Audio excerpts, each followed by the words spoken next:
pag-usapan natin na sinasabi ng abogada na nagnotaryo na hindi niya pirma yon. Yung nakapangalan mismo mo doon. O sige, sabihin na natin na maring hindi niya pirma, no? Granting na hindi niya pirma. Ngayon, sino ang maglalagay doon sa, kasi yung notaryo sa bandang baba, merong nakalagay doon, doc number, page number, book number, series of 2025. Paano niya makikita yung notarial register ng abogadong nagnotarya?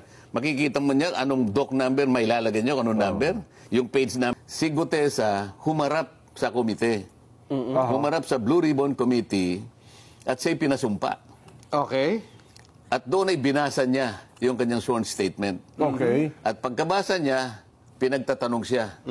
Sa mga tweed, kahit na walang notaryo yun. Okay.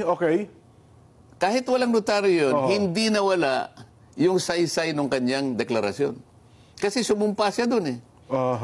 So, kung titingnan mo ngayon, parang yung kung tatawagin yan sa legal term, surplusage, sabi nila. Surplusage. Ibig sabihin, with or without that, nananatiling